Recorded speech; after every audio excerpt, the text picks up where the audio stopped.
네, 안녕하세요. 자, 오늘부터 이제 그 핵심 요약 강의 요거를 이제 한 6일간에 걸쳐서 빠르게 이제 회독을 하는 강의를 이제 개설을 하게 되었습니다. 그래서 일단 강의 개설 목적이랑 첫 시간에는 약간 공부법과 관련해 가지고 조금 설명드릴 부분이 있을 것 같아서 그거를 먼저 말씀드리도록 하겠습니다. 자, 저희 이제 과목이 실무, 그다음에 이론, 법규 이렇게 세 과목이잖아요. 그래서 이 강의 이제 개설을 한 목적이 초반에 여러분들이 공부를 하실 때는 사실은 한 과목씩 공부를 하시는 게 좋긴 하거든요. 한 과목씩 하시는 게 좋은데 이 실무라는 좀 특수성 때문에 이게 조금 제한이 있다 보니까, 그리고 이제 다른 강사분들 같은 경우는 이제 현업에 종사하시는 일들로 인해서 시간 제한들이 있다 보니까 이런 강의 개설이 없는데, 저도 물론 이제 현업에서 좀 바쁘게 하고 있지만 좀 시간을 좀 들여서 이렇게 하는 게 수험생분들한테 좀 더 효과적일 거라고 일단 판단이 들어서, 그래서 이렇게 이제 수업을 진행을 하려고 하고 있어요. 그래서 초반에 이제 공부를 하실 때는 한 과목씩, 그러니까 처음부터 끝까지 전체의 흐름을 좀 잘 파악을 하셔야 되는데, 그런 부분들의 이제 강의가 보통 뭐 일주일에 뭐 1회나 2회 정도씩 이렇게 진행이 되다 보니까 그런 좀 개설이 없다는 아쉬움이 좀 있어서 이번에 시도를 하게 된 거였었고요. 그래서 실무 같은 경우가 이제 특성이 우리가 1차에서 봤던 뭐 회계라든가 경제는 조금 덜하긴 하지만 이런 과목과 이제 특성이 좀 비슷하다고 보시면 돼요. 그러니까 얘는 사실 매일 좀 해야 되는 과목이에요. 숫자, 이걸로 이제 공부를 하는 과목이다 보니까 여러분들이 이제 뭐 내신이나 이런 거 준비하실 때도 국영수에 대한 공부 방법이 좀 다르듯이, 그렇죠? 완전한 이제 수학은 아니긴 하지만 숫자를 다룬다는 점에서 그 수에 대한 감각을 꾸준하게 좀 유지를 하시기 위해서, 그래서 회계 같은 경우도 매일 여러 문제를 좀 접하는 방식이 조금 더 효율이 좋은데, 이론이나 이제 법규 같은 경우는 과목별로 이제 한 과목씩 기간을 좀 정해 놓고, 자, 처음부터 끝까지 전범위를 처음부터 끝까지 다 훑고 그 다음에 회독을 넘어가는 게 초반에는 효율이 좋을 거예요. 나중에는 이 과목별로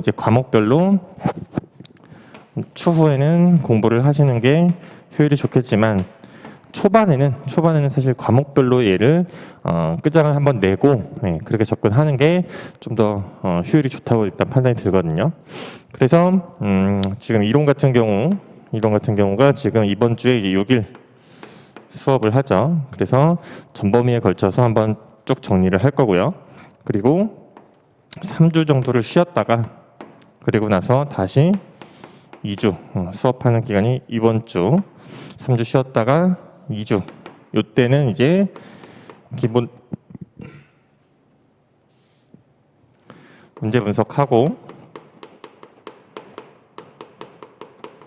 그다음에 목차 작성에 대한 기초를 먼저 다루고 나서, 그래서 얘를 이제 한 6회 정도 진행을 하고, 이제 기본 문제풀이, 요게 이제 한 8회 정도, 그래서 일주일하고 한 이틀 정도가 조금 더 소요가 되는데, 문제에 대해서 일단 최대한 집중을 해서 답안 작성을 이제 어떻게 해 나가야 되는지 그거에 대한 기초를 먼저 마련을 한다라는 거죠. 요거를 하고 나서 그 뒤에는 이제 단가 수업은 쭉 없고, 여기서 요 시기가 이제 연기 스터디,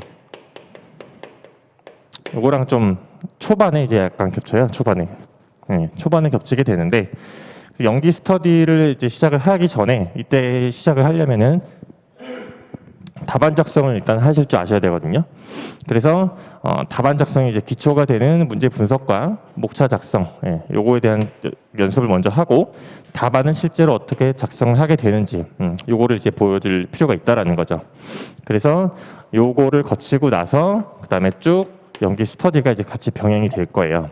그래서 연기가 아마 한 10월 중순 그때까지 이제 진행을 하고 단과는 쭉 없다가 그리고 나서 이제 기출 문제로 들어가게 될 건데, 그리고 나서 법규 같은 과목도 마찬가지로 수업 강의 자체는 뭐 주 2회 뭐 지금 이런 식으로 지금 진행이 되고 있는데 역시 전범위에 걸쳐서 회독을 한번 처음에 하고 그리고 체계를 먼저 성립을 해야 된다라는 거죠.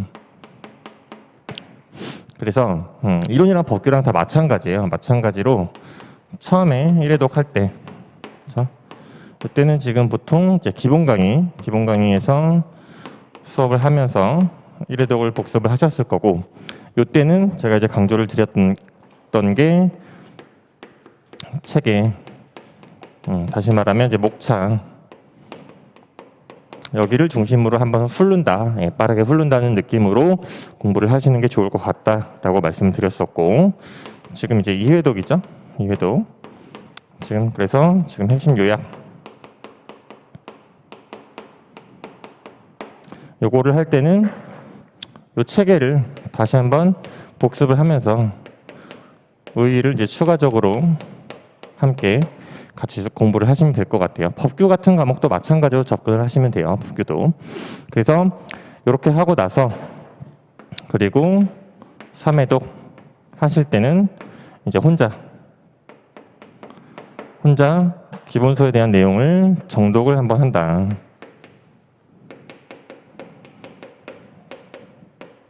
기본서 정독을 하실 때는 마찬가지로 이 체계를 토대로 먼저 읽고 나서 그 다음에 이해가 되지 않았던 부분, 요것들을 중심으로 읽어보시는 거예요. 읽어보시고 키워드 요것만 이제 체크를 해서 3회독을 하고 나서 요 정도를 이제 빠르게 해서 전체 범위가 어느 정도 되고 이 공부의 바운더리가 어떻게 되는지 요거를 먼저 기준을 잡고 나서 그 다음에 4회독을 할 때는 문제랑 병행을 해야 된다.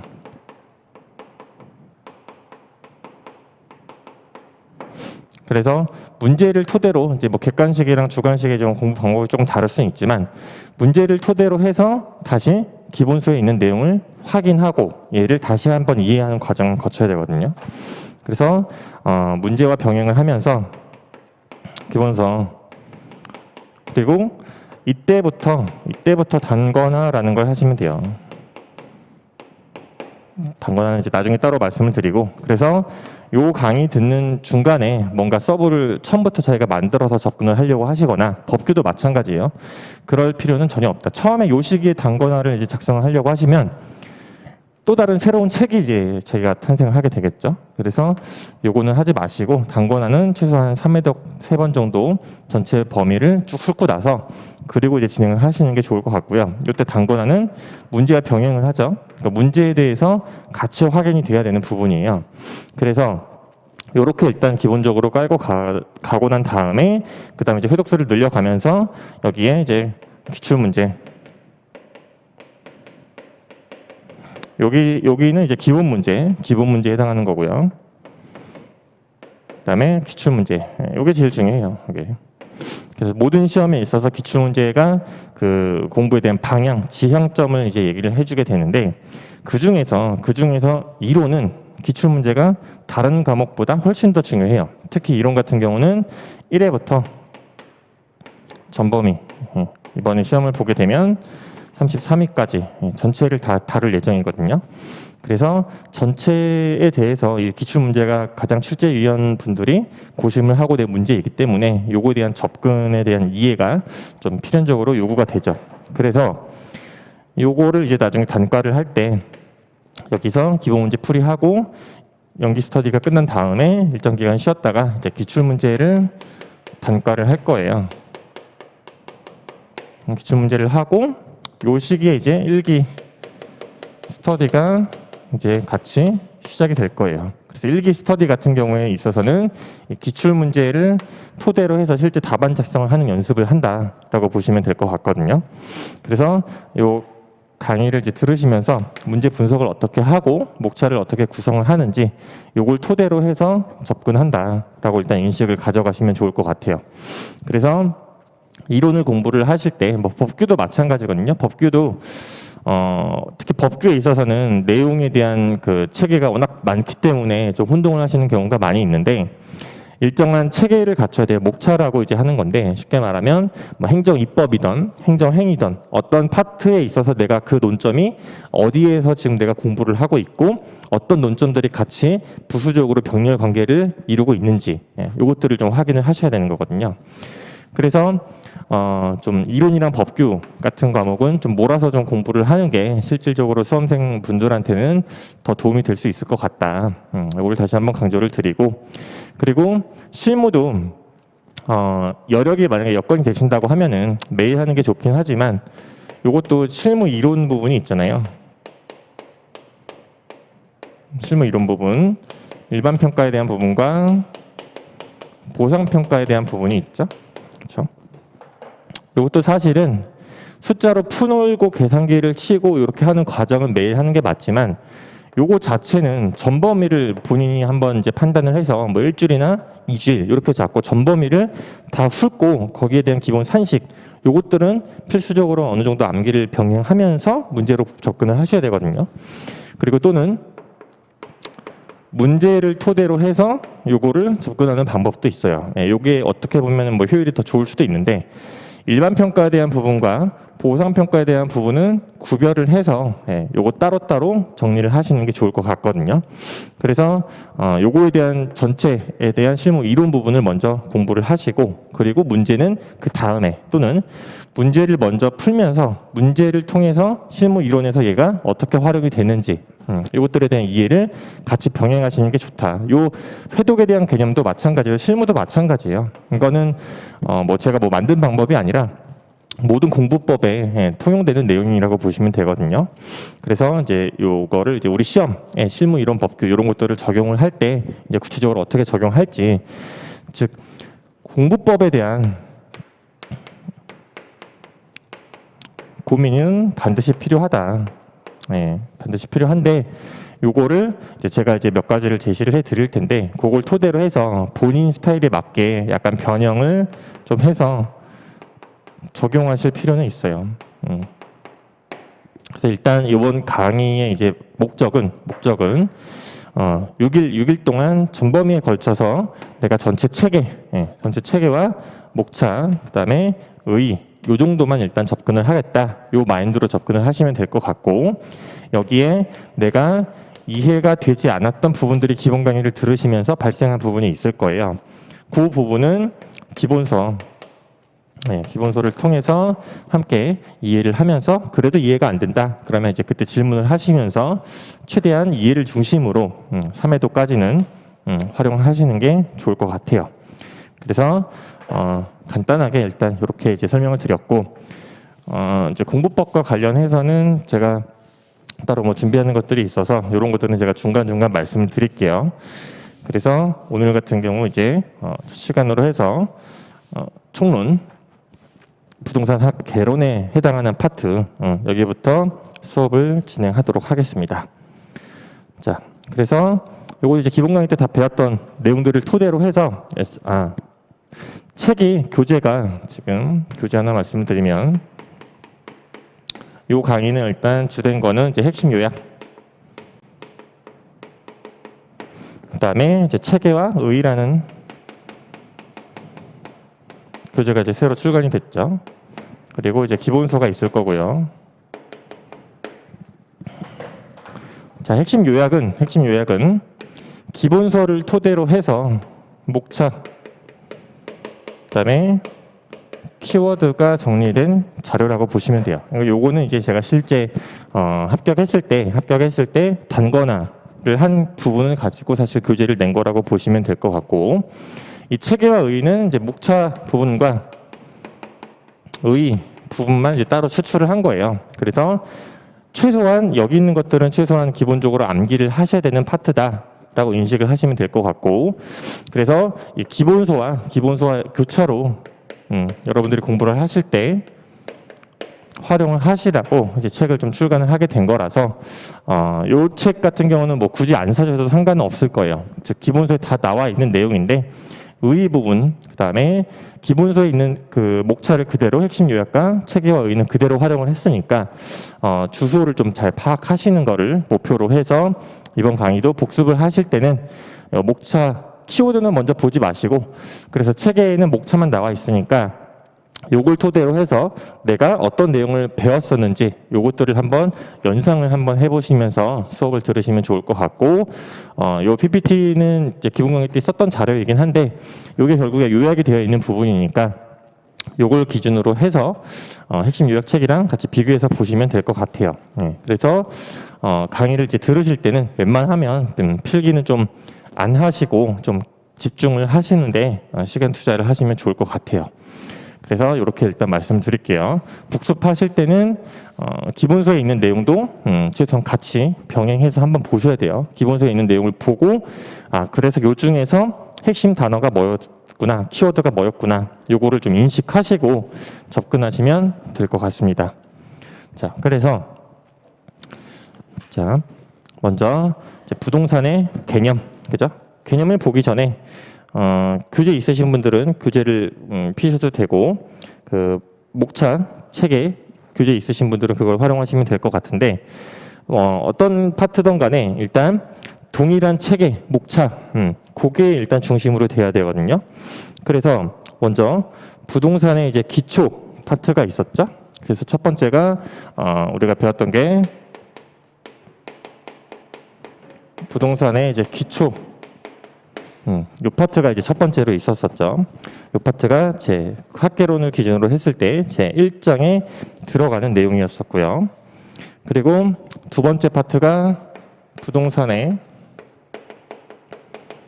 시장, 그리고 부동산에 대한 가치, 시장과 가치. 이게 이제 두 번째 덩어리였었고, 세 번째가 부동산 의사결정. 그래서 시장이랑 뭐 가치를 따로 볼 수도 있는데, 그래서 지금 첫 번째 부동산의 이제 기초부터 시작을 하는 거다. 부동산 기초 안에 들어가는 항목들이 결국에 부동산에 대한 개념, 그렇죠? 그리고 현상과 활동.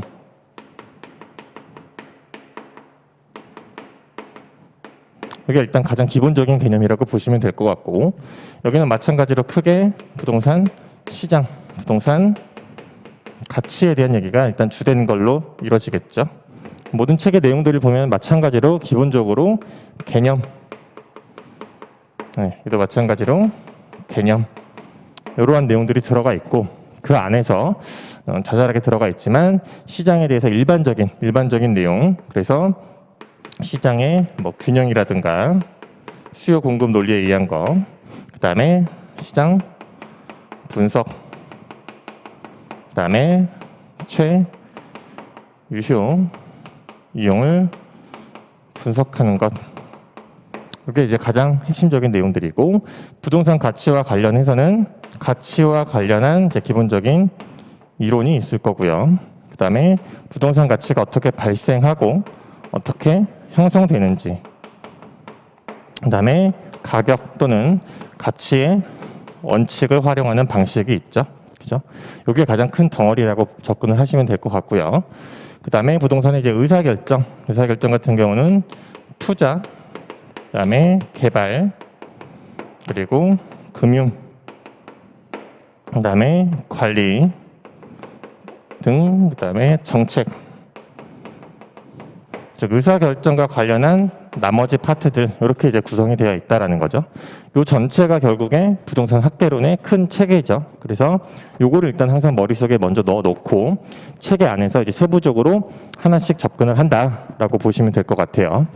그래서 첫 번째로 부동산의 이제 개념 나오죠. 개념이 있고, 개념에서 가서 보시면 공부를 하실 때 아까 말씀드렸지만 목차를 먼저 접근을 하셔야 되네요. 그래서 책을 읽으실 때도 이렇게 순서대로 읽으시면 안 돼요. 이렇게 순서대로 읽는 게 아니라 아라비아 1번까지 아라비아 2번, 아라비아 3번엔 어떤 내용들이 있는지 그것들을 먼저 보시고 아라비아 1번 안에 1.1이 들어가 있죠. 그럼 얘랑 같은 책에 1.1, 1.2, 1.3, 1.4가 있죠.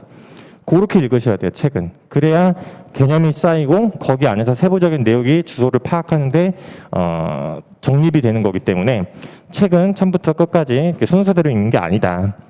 그래서 부동산에 대한 이제 복합 개념 있죠, 복합 개념. 복합 개념은 결국에 핵심되는 게 물리적, 법적, 경제적인 거죠. 개요를 먼저 봤던 이유가 개요에 보통 요게 서론에 이제 해당한다라고 보시면 될 것 같아요. 요 내용들이 순서대로 이제 나오겠죠. 그래서 목차를 먼저 보시면 물리적 개념이 있고 경제적 개념이 있고요. 그다음에 법률적 개념 이렇게 세 가지로 나와 있죠. 그다음에 하나 추가된 게 사회적 개념 이렇게 네 가지가 있다라는 거죠. 그래서 그거를 먼저 접근을 하고 복합 개념에 그러면 접근을 할 때 물리적, 법적, 경제적 개념이 있다라는 거. 그 다음에 추가적으로 뒤에서 지금 나왔던 거는 사회적 개념.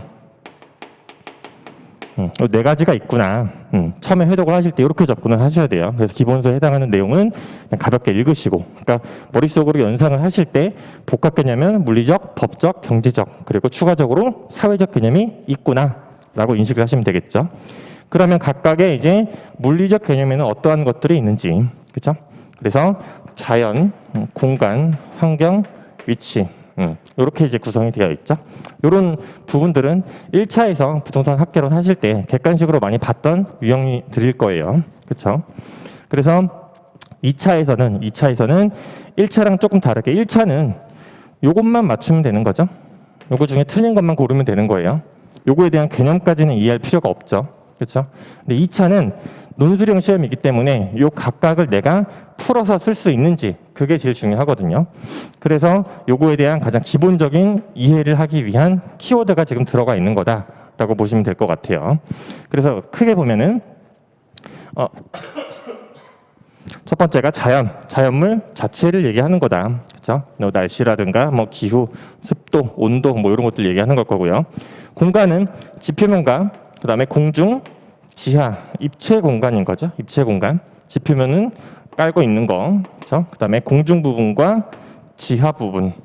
그래서 감정 평가로는 우리가 기본 강의 때 배웠으니까 지하 부분에 대한 거, 지상 부분에 대한 거. 그렇죠? 이게 감정 평가에서 어떻게 연결이 되었어요?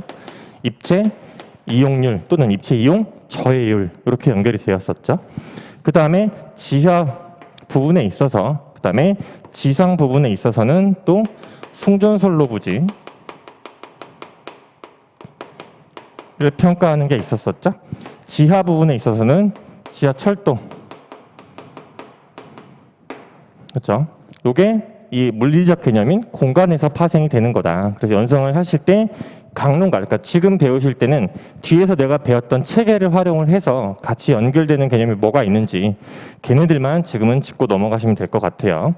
그래서 이렇게 이제 구성이 되어 있고 그 다음에 이제 환경이 있죠. 환경은 크게 두 가지다. 자연환경과 인공환경. 개념 말 그대로죠. 자연 지금 있는 상태대로 있는 거.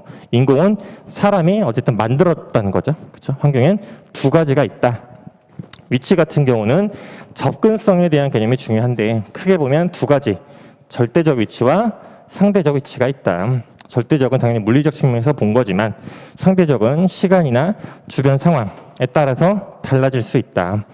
그래서 요 개념이 오히려 우리 시험에서는 더 중요하죠. 물리적인 거는 다시 말하면 자연 측면에 해당을 하지만 상대적 위치 같은 경우는 법적인 측면 외에 경제적인 측면도 같이 부합돼서 사용할 수 있다라는 거.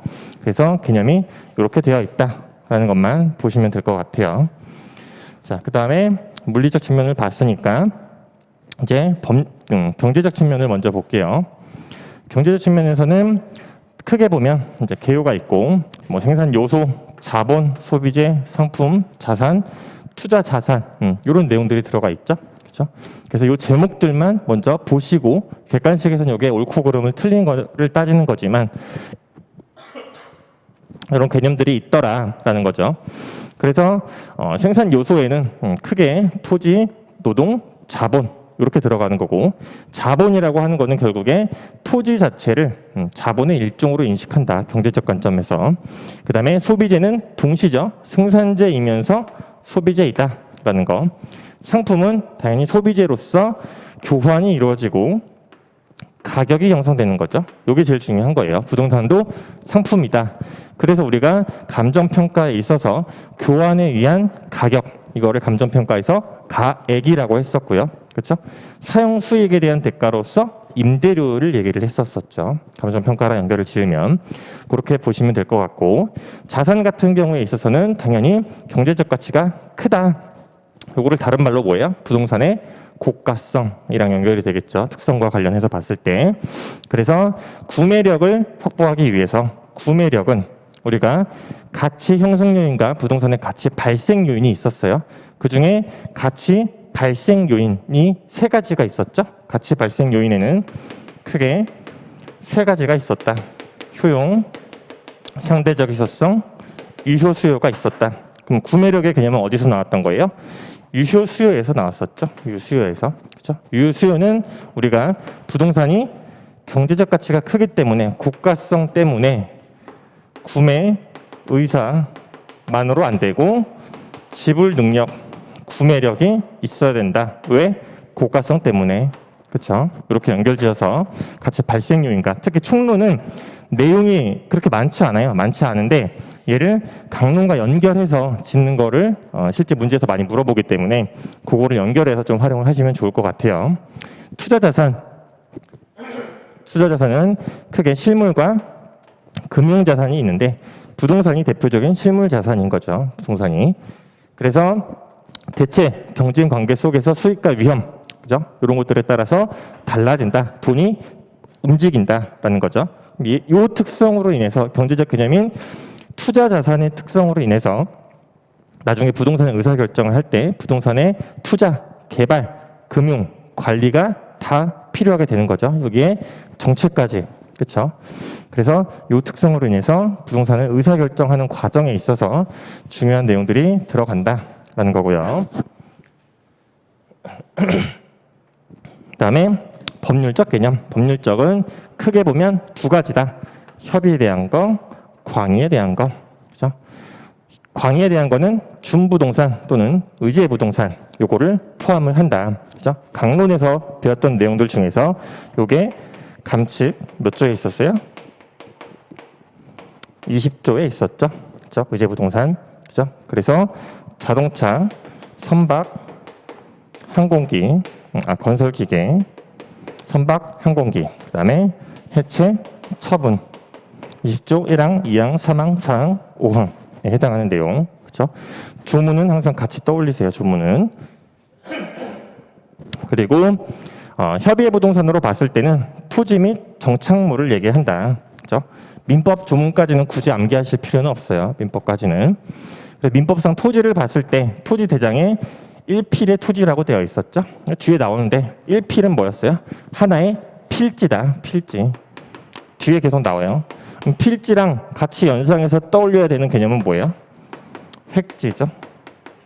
그렇죠? 필지는 법적 측면에서 접근을 한 거고 획지는 경제적 측면에서 접근을 한 거죠. 그렇죠? 감정평가에서는 어떻게 활용이 됐어요? 필지별로, 즉 개별, 물건별로 감정평가한다는 원칙이었었죠. 감칙 7조 1항에 따라서 접근을 했었고요. 획지의 제일 대표적인 걸로 일괄 감정평가가 있었죠. 감칙 7조 2항에 따라서 대표적인 게 1단지 2개 필지 이상이라고 하더라도 하나의 획지로 보고 평가를 하는 거였었죠. 그렇죠? 그러니까 총론은 이제 한 바퀴를 돌리셨으니까 강론이랑 계속해서 연결해서 보셔야 돼요. 연결해서. 그다음에 토지에 대한 소유자, 그다음에 소유권.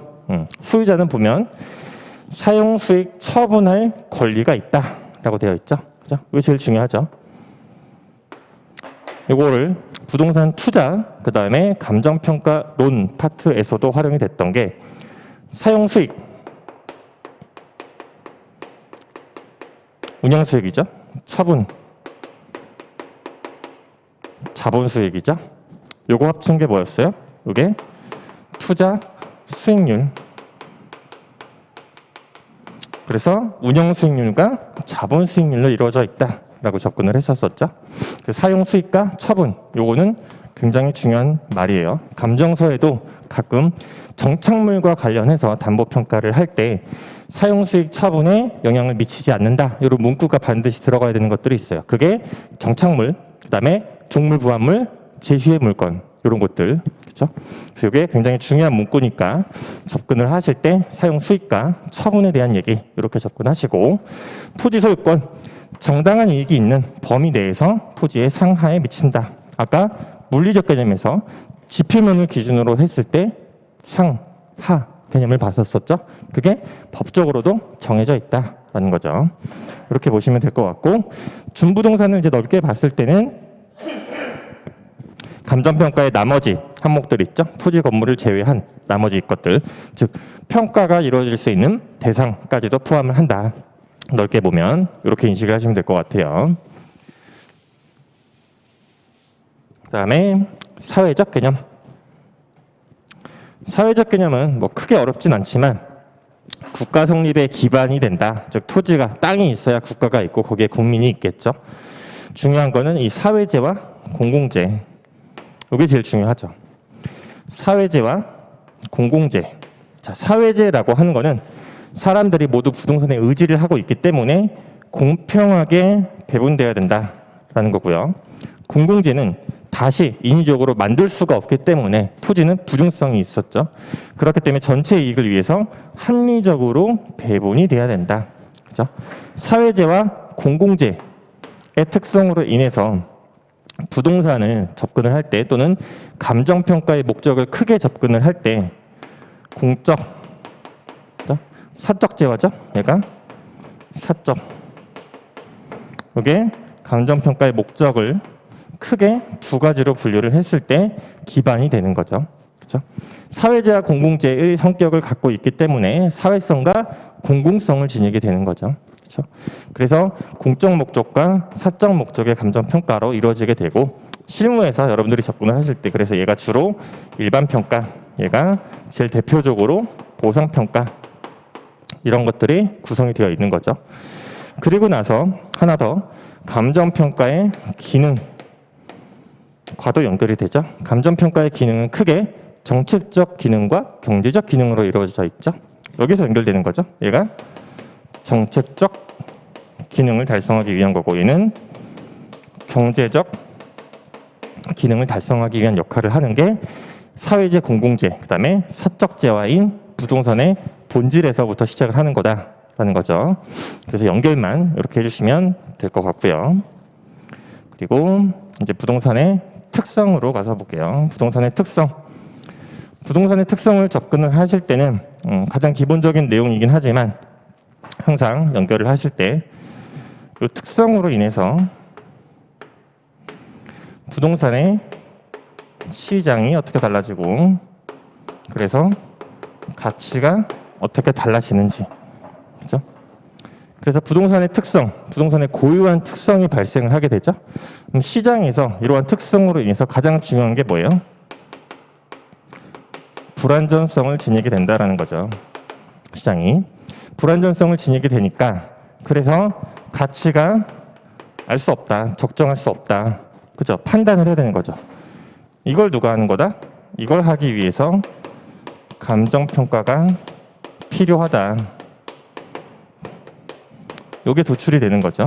이게 가장 큰 틀이에요. 가장 큰 틀이라서 감정평가의 필요성을 얘기를 하면 여러분들이 뭐 한 4개, 5가지 정도의 기본 목차를 암기를 하시는데, 이 틀 안에서 발생을 하는 거다. 특성 때문에. 그렇죠? 그래서 이걸 모르기 때문에 여기에 하나 더 추가된 게 부동산 가치에 대한 발생과 형성이라는 게 고유한 가격 형성 과정을 거치게 되는 거죠. 고유한 가격 형성 과정을 거치는 거 말고 그 다음에 하나가 더 있어요. 일반 경제재의 성격을 동시에 갖고 있으니까 이거는 어떻게 이루어져요? 수요와 공급에 의해서 발생을 하는 거죠. 그렇죠? 최근에 그래서 이쪽 파트도 출제가 되고 있다라는 라고 말씀드렸었죠. 그래서 부동산 자체의 고유한 특성으로 인해서 발생 요인과 가치 형성 요인에 의해서 가치가 형성하는 게 있고, 그 다음에 부동산의 특성은 기본적으로 경제재의 성격을 동시에 지니고 있기 때문에 일반 경제재, 요게 1차에서 배웠던 경제 과목이라든가 부동산 학계론에서 배웠던 시장, 경제론 이런 파트들과 연결이 되어 있는 거죠. 수요 공급에 의해서 가격이 결정된다. 두 가지를 동시에 인식하자라는 거죠. 그래서 이렇게 접근을 하시면 될 것 같고요. 그러면 부동산의 개요 보시면 본질적인 특성, 그 중에서 지금 일단 토지부터 보는 거예요. 토지랑 크게 건물로 이루어져 있다라고 되어 있죠. 정착물, 그 중에서 대표적으로 건물. 그러면 토지의 특성은 다시 자연적 특성과 인문적 특성으로 구별을 한다. 자연적 특성이 뭐가 있고 인문적 특성이 뭐가 있는지, 그렇죠? 요거 말고 이제 기본서에서 배웠던 게 경제적 특성을, 즉 인문적 특성 중에 하나이긴 하지만 얘를 독자적으로 빼서 한 번 더 본 게 있었었죠. 그렇죠? 그래서 틀 자체는 자연적 특성과 인문적 특성이다라는 거고요. 자연적 특성의 의의, 이거는 기억을 하셔야겠죠. 그래서 물리적인 측면이다라는 거. 그 다음에 일반 경제재와는 본질적으로 성격을 다르게 하고 있다. 일반 경제재와는 다르다. 요 논리로 가는 게 아까 부동산 고유의 가치 발생 요인과 가치 형성 요인이 발생한다라는 개념이었었죠. 그렇죠? 그래서 고정 불변적이고 경직적이다. 그다음에 고정성. 그렇죠? 자연적 특성 안에는 크게 보면 네 가지가 있다. 고부연계라고 하죠. 그래서 고정성 또는 부동성이라고도 하는데, 토지의 위치는 인간의 힘으로 이동시킬 수 없다라는 거죠. 이게 제일 핵심이죠. 그래서 개념적으로 봤을 때 다 여기서 파생이 되는 거예요. 그러면 위치가 뭐였고, 인간의 힘은 인문에 대한 얘기겠죠. 그렇죠? 이동이 안 된다. 이런 개념으로 이루어져 있다는 거죠. 아까 위치는 어떤 개념에서 출발을 했어요? 접근성의 개념부터 출발을 했었죠. 그죠? 거기서 출발을 하는 거예요, 결국에. 접근성은 다시 머릿속으로 그러면 절대적 위치와 상대적 위치가 있었다라는 거였었죠. 그죠? 그럼 여기서는 접근을 할 때 상대적 위치는 여기에 해당이 돼요, 안 돼요? 안 될 수 있어요. 그죠? 왜? 이 고정성은 지금 어디서 나온 거예요? 자연적 특성에서 나온 거죠. 그죠? 자연적 특성의 의의가 뭐였어요? 물리적인 면에서라고 접근을 했잖아요. 그렇죠? 그렇게 이해를 하셔야 돼요. 그래서 나중에 이게 입지에 대한 문제도 같이 함께 발생을 할 수가 있다라는 거. 파생 현상. 요거는 지금 당장 암기할 게 아니에요. 여러 번 보고 뒤에 거를 활용을 하다 보면 계속해서 발생을 하게 되어 있어요. 그래서 보는 게 아니라, 아까 암기하는 게 아니라 얘는 최대한 이해를 하자. 이해를 할 때 첫 번째가 동선과 구별을 한다라는 거. 활동과 현상 얘기가 나오죠. 그렇죠? 시장 얘기가 나오고요. 부동산 현상 얘기가 나오죠. 그렇죠?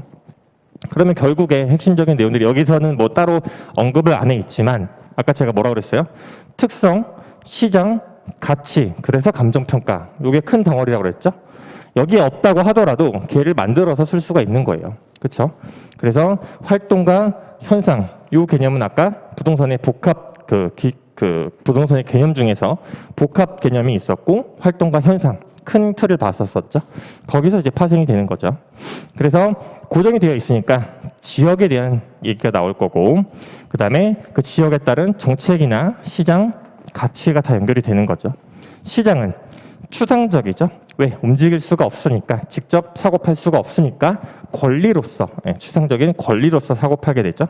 그 다음에 불완전 시장, 이게 가장 중요한 핵심이라고 그랬었죠.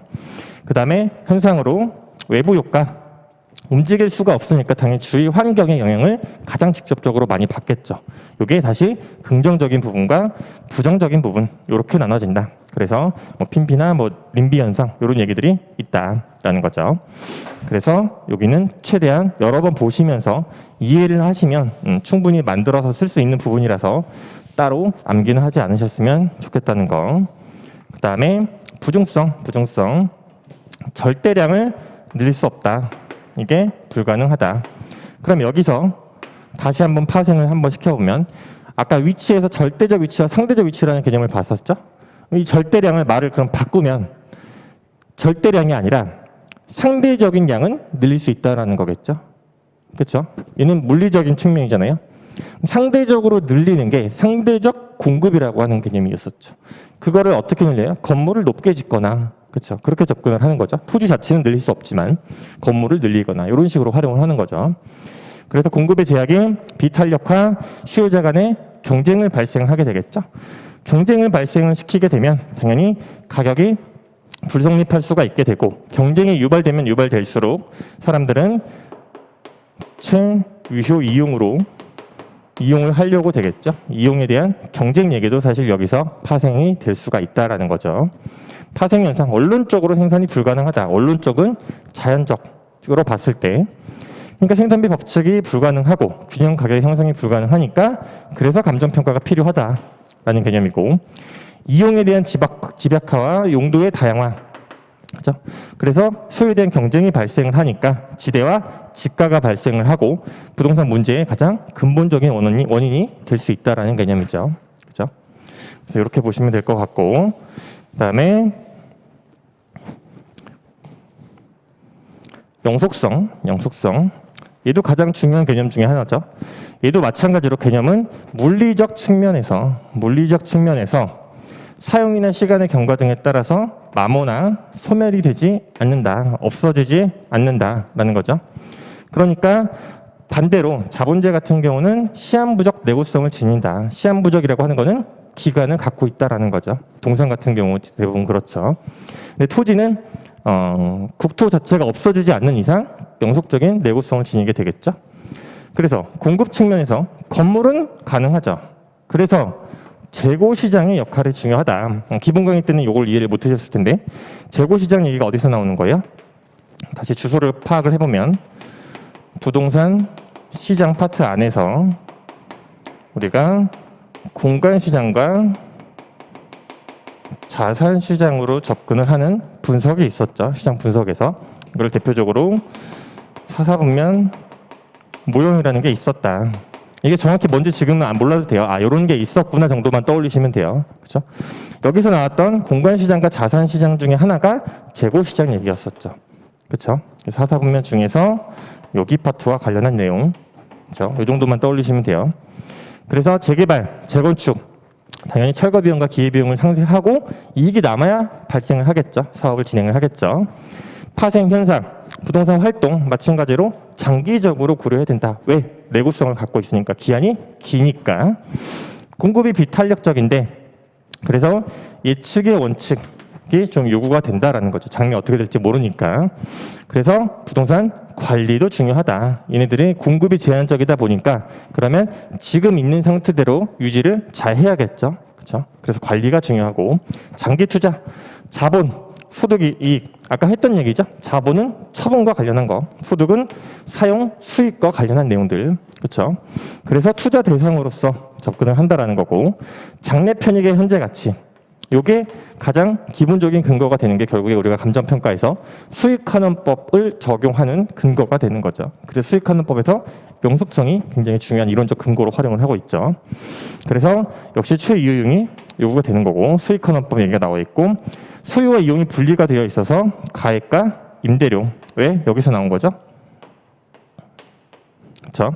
이걸 구분해서 감정평가로 할 수 있다. 그렇죠?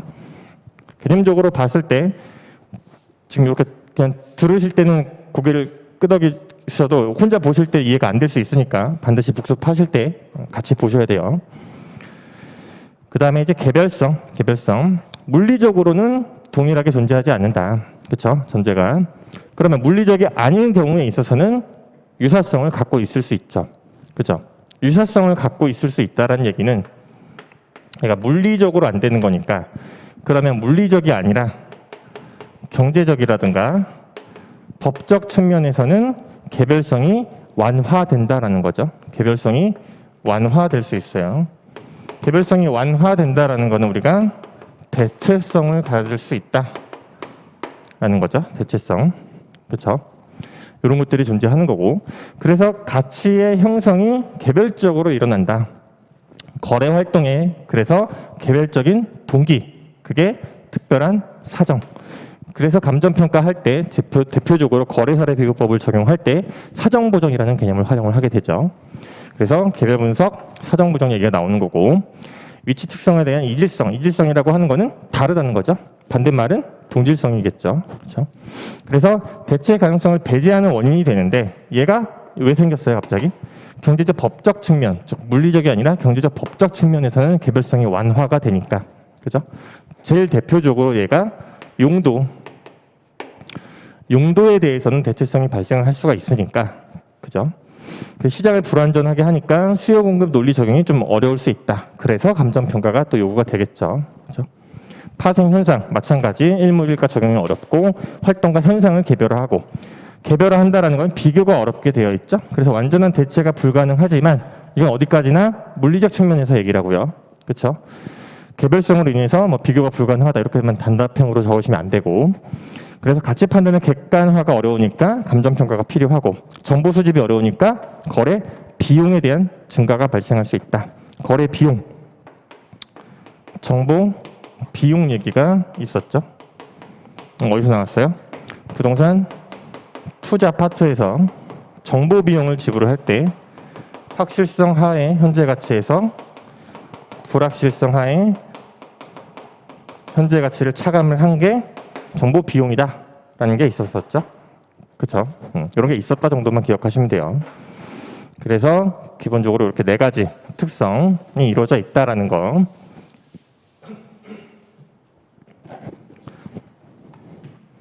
그 다음에 하나 더 추가된 게 이제 인접성 얘기죠. 요거는 그때는 자세히 설명은 안 드렸지만, 요거는 이제 얼마 전에, 어제 스터디 문제에서 좀 냈던 개념인데, 인접성이라고 하는 거는 토지가 고정성이 물론 갖고 있지만 그걸로 인해서 옆에 토지랑 인접할 수밖에 없다라는 거죠. 인접할 수밖에 없다.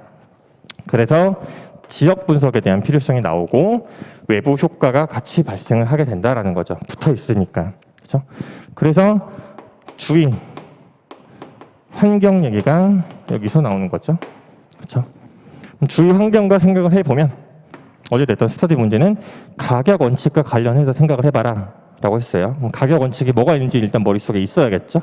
그 중에서 가격 원칙을 한번 잠깐 보시면, 가격 원칙을 분류를 하는 기준이 최이후 이용을 기준으로 했을 때 기초 토대가 되는 게 있었고, 내부 외부 측면으로 접근하는 틀이 하나가 있었고요. 일반 경제제를 기준으로 해서 동일한 거, 유사한 거, 고유한 거 이렇게 접근하는 틀이 두 개가 있었다. 그래서 경영석 평가사님 감정 평가로는 이렇게 접근을 하고 있다. 일반적으로 저희가 공부할 때는 이렇게 되어 있다. 주의 환경이죠. 주변에 관련한 얘기죠. 본건이 아니라. 그러니까 외부 측면이겠죠.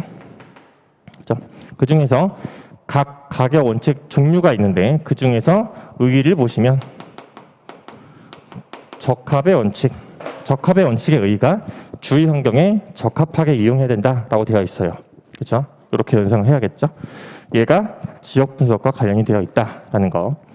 그래서 뭐 소유, 경계 문제가 있을 수 있고 용도와 관련해서도 대체 가능성이 존재할 수가 있다라는 거죠. 물리적 측면이 아니니까. 그렇죠? 그래서 인접성을 굳이 넣지는 않지만 이걸 주장하시는 분들이 있고, 얘가 지역 분석이나 가격 원칙 이런 데서 활용이 되기 때문에 함께 인접성 정도가 있구나, 이 정도로 기억하시면 될 것 같아요.